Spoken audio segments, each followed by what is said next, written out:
哎，大家伙儿早喽！5月4号星期日，今天是5·4青年节，是不是？不知道现在青年的年龄上限是多少岁？昨天的兔子还算很成功，但是节目实在剪不完，所以昨天的节目咱们争取明天发，今天就当做第二个训练日练。但是昨天当个兔子虽然不快，但是还有点累。今天可能就是一个心态变化，对，因为昨天是我当做彻底这个赛季就比赛季结束，我是这么想的，因为下一场6月29号的韩馆了，2个月。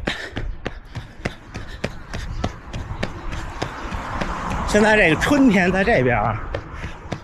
今年有点奇怪，今年春天的大阪有点冷。虽然我只过了，这是第2个，但是觉得感觉比北京还冷。昨天是个热天，昨天跑步的时候可能19到21度了，而且特别晒。今天就跟大家分享兔子。不跟大家分享怎么当兔子，分享通过我第一次做配速员，如果您比赛中要跟兔子是怎么回事，就只有1次啊，不2次的心得。上一次是去年的东京半马，正好生病带一位观众，而2次心得今天跟大家简单分享，好吗？说兔子之前，先跟大家分享一下拍摄的心得，还有剪辑的心得。就是很多事情虽然说是熟能生巧，但是你们注意看刚才我的心率。我记得我开相机的时候是132，或者是136，然后说完话的时候是142。现在把手放下又变成了130多，对吧？速度差不多，是不是？就举着相机这个事儿真的是挺不容易的，所以能全程举着相机拍摄马拉松的人真的了不起。我全程举不了，我一般3分钟4分钟这胳膊就酸了，就得放下来。今天去买阿迪达斯的 Adios 9，在这边叫阿迪达斯Japan，不知道版型是不是跟其他地方的那个 Adios 9是一样的，好像说是比较特殊，我没有深入研究。今天早晨穿了一双2023年在波士顿买的 Vaporfly 3，现在这双鞋上脚是什么感觉呢？已经从当年的厚底儿鞋变成了感觉现在上的薄底儿鞋，这感觉特别的有意思。就那时候这双鞋其实算是厚底碳板，但是这2年这些鞋穿下来以后呢，再穿这双就觉得鞋底好薄啊，并不是因为旧了，就是真的这种感觉。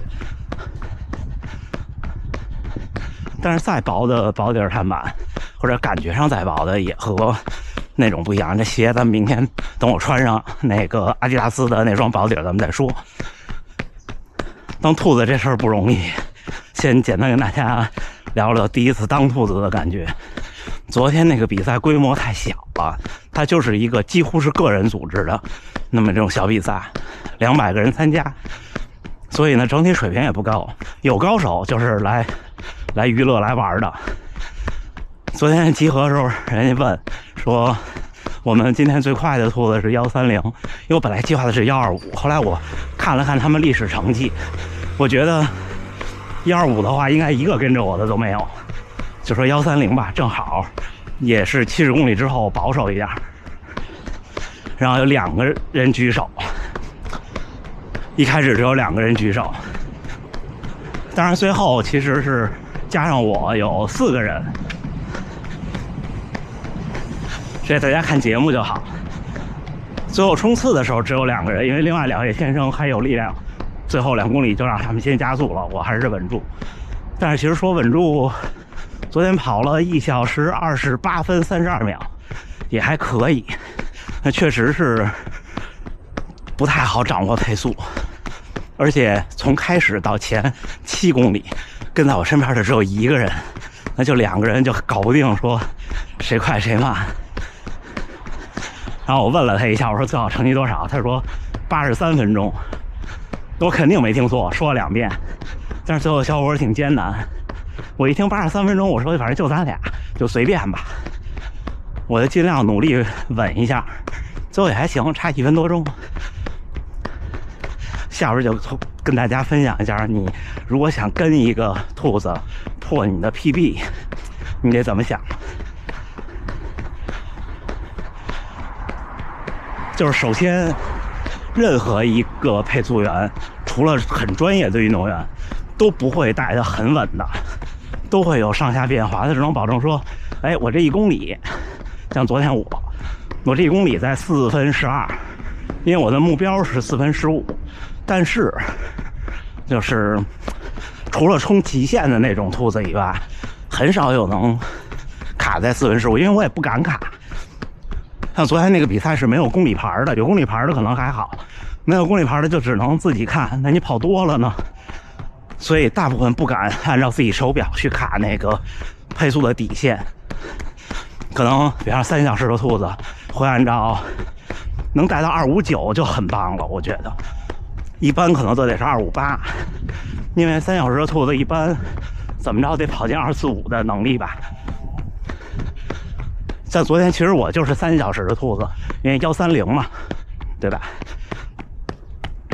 我觉得全程能带到258以外，就258到300就很不错了。这是想跟兔子破 PB 的小伙伴要了解的，就是他也不是了不起的人，就你边上的兔子可能跟您差不多，就像你要跟一个3小时的兔子，他跑3小时可能和您跑3小时20一样，你就这么想，你能不能稳定的跑一个3小时20？不一定行，因为大家都不是专门去练过这个的。当然，可能有的人速度感好，比方我们跑团的平天先生速度感就特好。然后第二是什么呢？就是刚才说的，兔子一般会是比实际的成绩快一点，如果它比实际成绩慢，说明它崩了。这是真的，否则的话，他最后几公里肯定是要调整的。像一般比赛请兔子，现在应该都是比较保守的，就是请成绩比较好的，然后来带比较慢的，一般不会崩，除非遇到意外。我是觉得，就像比方昨天那个小伙，他不是 PB， 他 PB 还要快几分钟呢，所以我觉得他没问题。但是如果昨天是一位，比方说他的最好成绩是1小时31，他想跟着我冲130的 PB 的话，那我觉得12832问题不大。因为像半马这种，咱们先说半马你跟一个兔子，比方说您的最好成绩是131，甚至是132，你想破130，你跟了一个兔子，最后这兔子是128甚至127都没关系，因为半马其实不会大崩，一般您和这位兔子的差距可能在最后3公里或者最后4公里，你觉得有点跟不上了。但是呢，到最后3、4公里，配速员也会看周围的人，如果是一帮人都能跟住他，有一个掉了，他肯定不会照顾。但是像昨天，最后就我们俩，因为另外2位先生已经冲刺了，他掉了，最后3公里多一点掉的，我就照顾他。你一鼓励他就起来了，就是半马是可以跟兔子冲的。如果是全马，比方说您现在是303、304，想破3，如果您发现这兔子是按照4分10跑的，那最后可能256、257了，我可能算的不对啊。如果他按照4分10跑，我觉得就全马可能跟不了。我觉得是什么呢？全马如果想破3的话，你如果跟一个兔子，您看它大概每1公里都落在412、413，我觉得问题不大，因为它在给您留住余量。就是这事儿全程匀速，其实绝大多数人做不到，冲击最好成绩的人也做不到，最后都得掉。所以我才说，就是如果您是冲 PB， 负配速这个事儿，千万不要刻意去做，没有太多意义，最后都是去拼的，然后还有就是跟兔子，比方说您跟了一个大型比赛的配速员，一般大型比赛配速员是有选拔的，人家肯定比我配速稳，可能比方说你跟了一个3小时，他最后25940完赛，那您一定得考虑清楚这一大队人有多远。我见过很多比赛的3小时的方阵，人都特别多，可能能拉到20米、30米。20米、30米什么概念呢？差不多就是几秒钟，有可能最后您没破了。所以如果跟兔子的话，最后冲刺要趁早。就我的建议是说，最后的如果半马最后2公里到3公里之间，你就可以出去。如果是全马呢，最后的1公里到2公里之间，你就可以往前冲，一般问题都不大。因为您前面如果跟了一个人，您的体力消耗没有自己跑那么大。然后这就说到跟兔子的怎么跟，就是您别跟兔子并排跑。昨天那位先生就太自信了，他跟我并排跑，但是一上来我就感觉他好像比我累，不像是1小时23的选手，因为1小时23已经跑出来了。可能是你状态不好吧，但是我不会说你跟在我后边，我给你破风这么复杂的话，就只能默默的。后来我们追上了3个人，那3个人就加入了我们。那时候那3个人412左右，他们就特会，就一条线跟着你。因为昨天是折返路线，在河边有时候会有很大的风，侧风逆风都有。就是如果您跟兔子的话，你就不用跟他客气。您看我们平常竞赛的时候，如果你和对手，你要是想讲一点文明礼仪的话，就不死死的跟在最紧后边，也侧出半个身位，就是跟他的侧后方。你看我们合练的时候也是，如果比方我跟田中先生，我不会紧紧的跟在他正后方。有一种情况除外，就是我们都要最后使劲拼搏一下，冲顶到那个成绩，他也愿意带我跟在后方。只有这一种情况。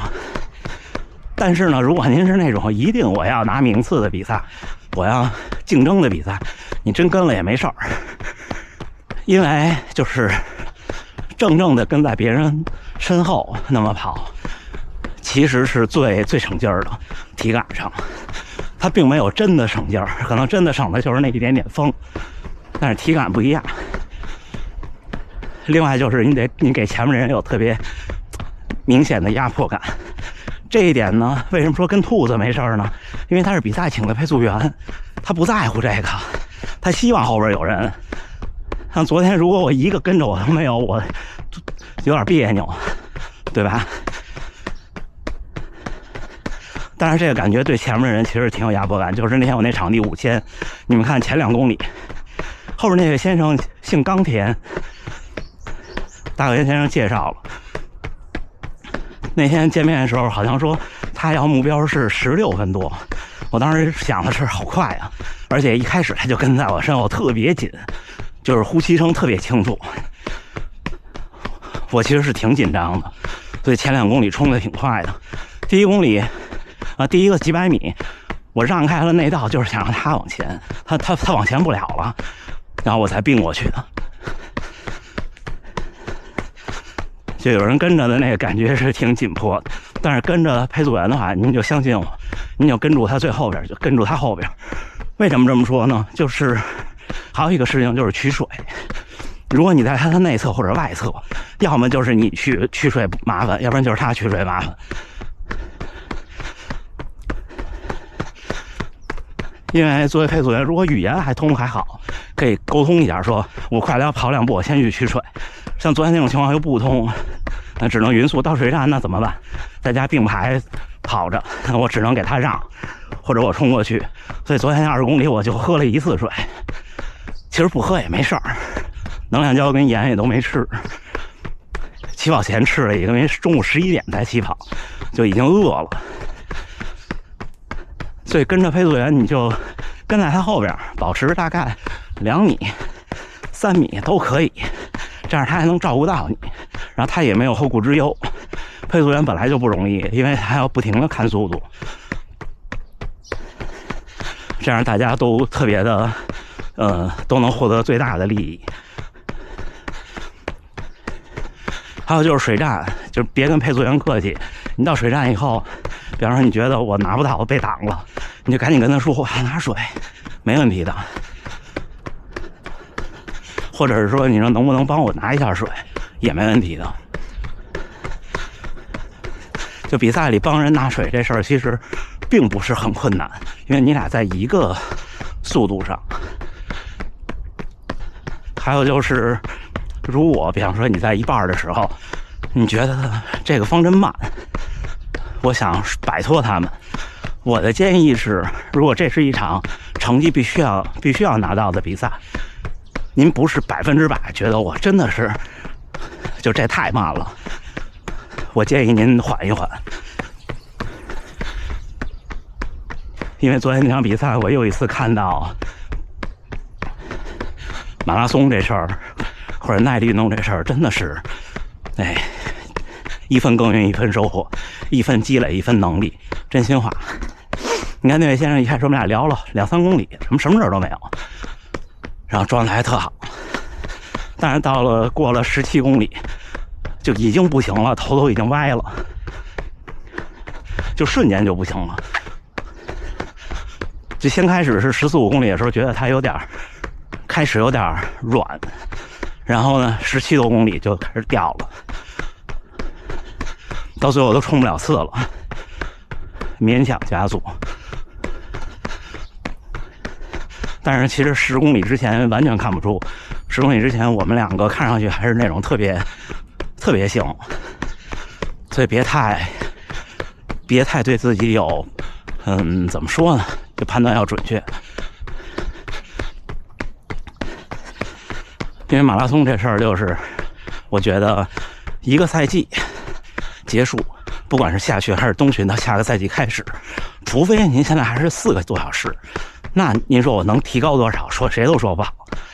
但是呢，比方说您现在春季赛季结束了，跑了一个305，那秋天什么目标呢？258，还能再快吗？很有难度。因为好些时候不是你说我想狠着练自己就行的，无论是强度还是跑量，都是和能力挂钩的。你看，比方昨天我跑了一个1小时28分半的半马，中午的时候，然后又去梅田那体育用品店逛了逛。今天我就挺累的，你就是告诉我，今天如果你跑一个30公里，你能提高多少？那我也跑不了，真心话。或者你告诉我，今天你跑一强度，你能提高多少？对你有帮助，我也知道有帮助。它不是一朝一夕的，所以简单总结一下，就是跟兔子先看人，然后最好赛前有交流，你告诉他你是什么水平，这特别重要，这样他带你的时候心里有底。然后呢，跟人家道谢，然后就是比赛中呢观察他的状态，然后也观察自己的状态。什么事儿，不管是拿水什么的，都别客气，最好跟在兔子身后，也不用在这方面客气。然后最后冲刺，全马的话，最后1-2公里，半马最后2-3公里就 OK 了。我今天6点45还约了观众，咱一会儿再聊啊。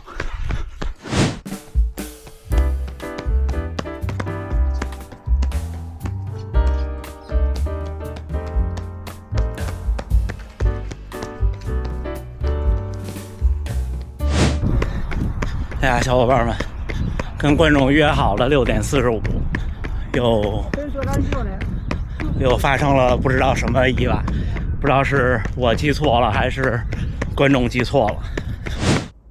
我回家以后又确认了一下，看了一下没有后续的消息，约的就是今天6点45，那就有缘无分了。就是您跟我约真的没问题，我在这儿见过好多观众。如果今天不是我记错的话，加上今天是为三次，只有这3次是观众迟到了。因为我出来不带手机，所以我也联系不上，咱们就只能按照时间来。我已经跟这儿转了8圈了，我决定等他到6点49不出现我就离开了。刚才看到田中先生他们在跑强度，哇，石川先生。正面跑过来的。石川さん、おはよう、久しぶり。哦，刚追上石川先生，相机没电了，换了一个。石川先生已经离开了。石川先生是有一年，香根一传6区的区间赏，具体哪一届我不记得了，90多届。6区的区间赏啊，就那一年有一个名场面，好像还在百年香根的名场面里边，就是跟他齐头并进的一位选手在下坡转弯的时候摔倒了，然后他没摔倒，好像是不知道在没在那个名场面里。反正这2年香根一传的电视直播中间会穿插。6点50了，那我觉得不知道，应该不是左前方这位先生，我跟这儿转了老半天了，不是。我看这件 Oregon 的皮肤衣，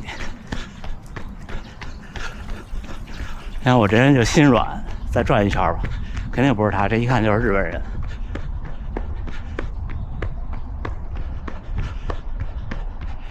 但是关键是我也不知道是不是观众给我发了消息说临时取消，因为昨天忙完回来，但是昨天忙完回来应该所有的消息我都看了一遍。不管是 B 站还是小红书还是什么，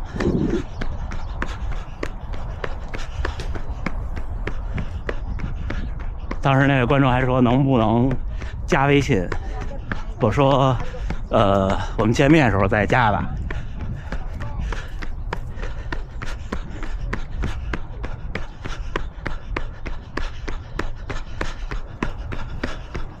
那我回家了，就这样，有缘无分。我还设了个提醒，而且我们家门上有一小黑板，当时约完以后我就把那黑板上写上了，我每天出门的时候就能看见。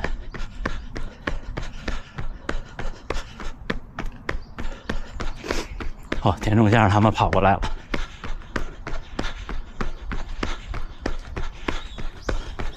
来到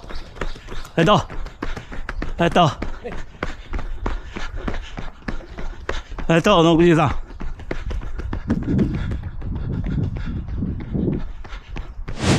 5月4号星期日清晨7点多一点，训练结束。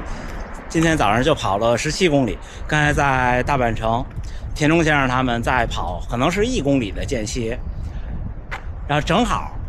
我刚离开他们起点200米，他们跑过来了，然后跟着田中先生冲了一个3分30的800米，特别有感觉。其实这双你看，开头说的这双3代的 Vaporfly 怎么说呢？刚出的时候其实是双好鞋，但是现在确实很多小伙伴还问我说3代现在有好价钱要不要买。我觉得它有好价钱，可能700-800有吗？可能能到800以下吗？我不知道。我觉得现在不合适了。对，这双鞋确实不合适。我觉得一个时代就是一个时代。前两天 ASICS 的那个鞋Edge 和 Sky 是7月开始卖，然后那个叫什么 Ray 对吧？我不知道是不是这边发音是累9月开始卖。129克。我觉得现在就是材料在进步，材料进步，你说那肯定最后就是越来越弹，越来越轻。但是呢，看看吧，我今天一会儿中午去买鞋，买完鞋下午上大阪城跑一圈，找感觉。就是时不时换花样。我昨天就跟家属说，你说买这鞋有用吗？不一定有用啊，真心话不一定有用，不差那一点儿。然后缺鞋吗？不很缺，但是有时候就是想给自己来点心理上的东西。有时候马拉松训练是挺累的，这2天也热起来了，你看我这一身汗了，到夏天挺考验人的。在力所能及的情况下，给自己一些正向的激励，我觉得特别好。今天跟大家分享一下兔子，当然我这个分享肯定是很片面的，因为我就当过2回，正式就当了1回，而且我就跟过1次兔子，是2018年的柏林跟的345，最后我还没进345，因为不在同一个区出发，我345 5几还是4几，差了40-50秒，没跟过，所以也就是片面的感受吧。但是我就想跟大家分享的是，跟兔子就要么你就很信任它，要么就不跟。然后很信任它的情况下呢，你也就不用跟它太客气。你们的目标都是，他的目标是把你带出好成绩。我昨天特别有感触，就是最后那位先生能冲到1小时，他可能是1:28:31，他在我前面，对，我在后边跟着他，最后冲刺那儿，我还给他挥手，我特别开心。